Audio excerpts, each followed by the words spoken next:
opened my mind to understand this bias. It is very important when cutting a dress.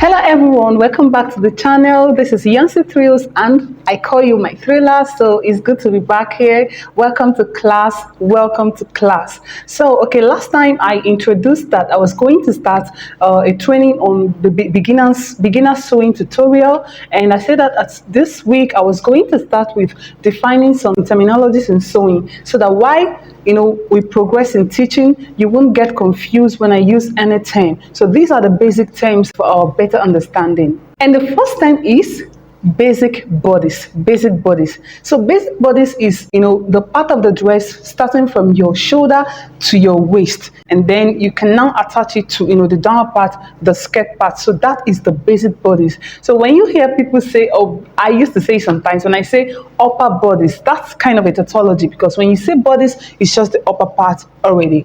And the next time is unfold. So when you hear me say unfold, this is what I mean. Our body is kind of identical. This side is identical with this side. So a typical dress has this side, just like the one I'm wearing, has this side as the same with this. So unfold means that when we are drafting, when we are cutting this dress, we need to make it unfold so that you don't have to, start drawing everything out. So you have to fold it such that whatever design you draft on one side, is already transferred to the other side because they are identical. So it's a way to save time. And for a normal bodice, a normal dress, we have the front and we have the back. So you cut the front on fold, you also cut the back on fold. That is making it two folds. Then another term is right side, wrong side. I'm wearing the right side of a dress. When you see somebody wearing the back side of a dress, you look at the person twice. So when you hear the right side, it means the side you are seeing. Then the wrong side is this part inside, hidden. It should be inside. The next time is arm side or armhole. So it's basically, this opening here where you attach your sleeve. And the next is seam, the line made on a dress by your thread and your needle. That is your seam. Just like this, every line made on this dress is known as seam. Then the next thing I have here is seam allowance. So there is no dress that doesn't have a seam allowance. I had an experience when I started learning how to sew. I made a mistake of cutting a dress without adding a seam allowance. So please tell me, where do I get seam allowance from? So seam allowance is basically, this is a dress, and you can see I marked out my body shape here already. So seam allowance is the space between your seam and the raw edge. That is the allowance, the extra you have after you must have made your body measurement. So I made that dress. It was another thing altogether. So that is it. And the next thing we have here is ease allowance. Just like the dress I'm wearing, I have a lot of ease here. This ease allowance is after you've taken the body measurement of the person. If the person wants the dress to be free, that is the allowance. Allowance to make you feel comfortable in your dress. That is just what ease allowance is all about. And the next thing we have here is that. Our body, we have a 3D body shape. That is, we are not flat. We have bust, we have a butt, we are kind of round in shape. So that helps to shaping our dress to fit into our rounded body, to fit into curves. Just like a bust dart, this place is round. When you put your dart, it gives it shape more. So we have different kind of darts, the places we put our darts. We have the regular bust dart, waist dart. Like in this cloth, I have my waist dart here. The lines are here. So from the inside, you see it here. We also have our side darts, because most times after sewing a cloth, there tend to be an extra here. In this dress, I have side darts here. I don't know if you can see the line, it is here. And from the inside too. So you see, tucked in here.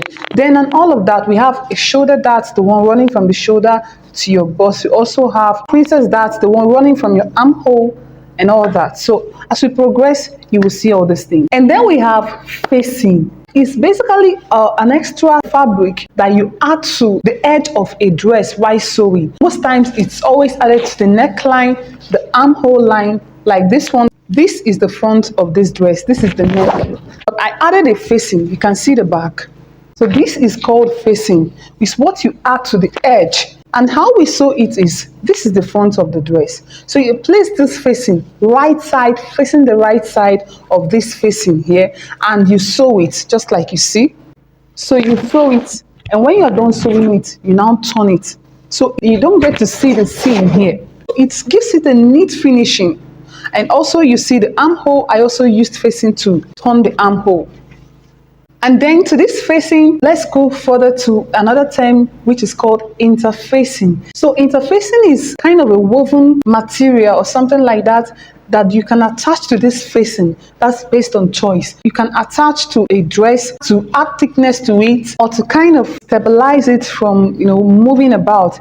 And we have non-fusible interfacing and we also have fusible interfacing. Non-fusible means that it doesn't have gum, like it doesn't have glue on it, so you have to sew it. While fusible interfacing, like I have here, I have a soft pepper stay and this is a hard pepper stay. Here also I have a hair stay. This one is just like a fabric. You can also get it in white color, but here I have my black. So this fusible has a part. This is a rough part, just like the other ones, rough and shiny parts.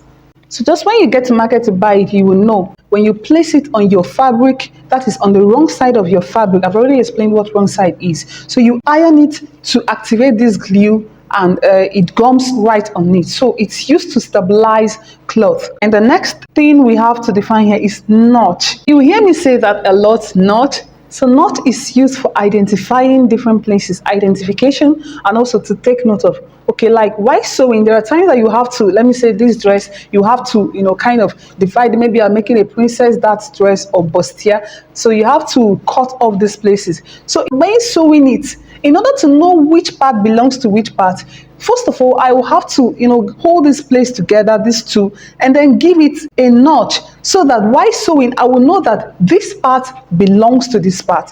I hope you understand that. The notch can also be used to help some curved places to relax, to free itself, just like a curve or sharp points, just like in this dress. This dress has a sharp point here. So, and from behind, you would see that I gave it a notch. This is a notch. You just cut it to help it relax. If you do not give it a notch, it will be stiff. When you turn it, it will relax. It will be holding up together. So that is what notch is used for. Another thing is top stitch. So top stitch, just like the name implies, a stitch made on the top, either to neaten up the edge of a dress that you've already sewn, or to help the seam lay flat. And oftentimes this top stitch can be used for decoration, like as a decorative stitch, just like we have most times on our denims or jean. So this stitch we have here, it is a top stitch. But in this case, it's used for decoration because it adds beauty to this skirt. But also, it can also be used just as a functional purpose. It's just there for its function, not just for decoration. I hope you are learning. Next time is back stitch. So back stitch while sewing, as the name implies also, while we are sewing, your dress is moving forward. So back stitch is maybe you want to reinforce a point, to tighten, to lock up that stitch so that it will not lose.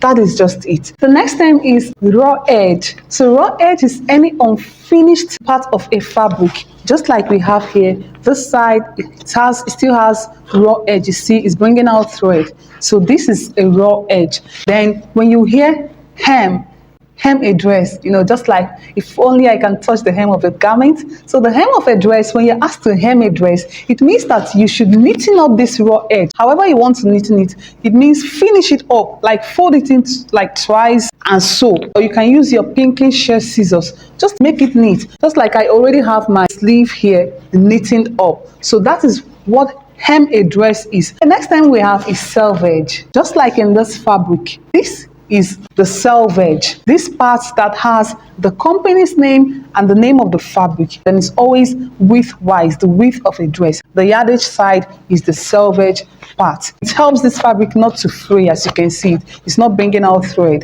And parallel to this selvage, we have your grain. So this grain line can be crosswise or lengthwise.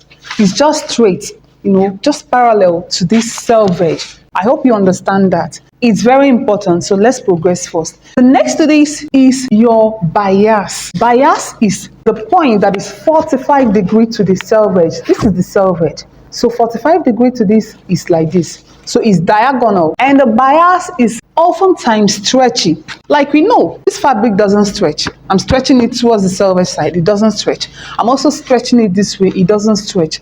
But now look at the bias. Just observe it closely. Do you see? It stretches on the bias. So when you hear cut on bias, it means cut it this way because it will stretch that way. It will stretch. So this aspect of the bias and the grain is very important to note because it helps you know how a dress falls, how a dress behaves. When a dress is cut on a bias, it tends to fall and it flows very well. It drapes very well, like it flows very well than when it is cut on a grain line. So you should know this behavior because I can remember a dress that I cut. The dress was flowing, instead of flowing center-wise, it was just flowing one side. Oh my God. It was just flowing one side. And up till now, I kept it. But I'll go back and understand the behavior. So it's very important. Now the next thing is piping. You use bias to also pipe. Piping can be decorative or functional, just like in this picture.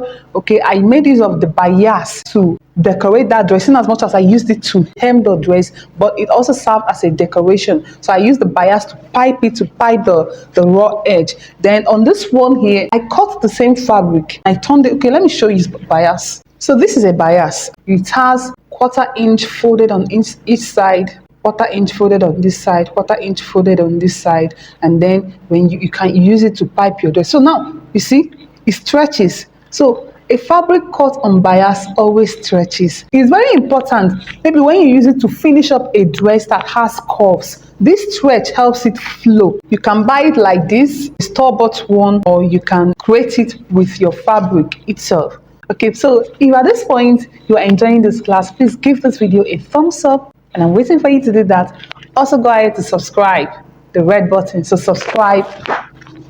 Okay, so let's progress. And last thing I have here is pattern drafting. So pattern drafting is the act of using a paper to draft a design and before transferring it to your main fabric. So you're drafting it on the paper because maybe you want to do some manipulations, you do everything you want to do on that paper before you now transfer it to your main fabric to avoid wasting your fabric. And so we have, this is a pattern paper here.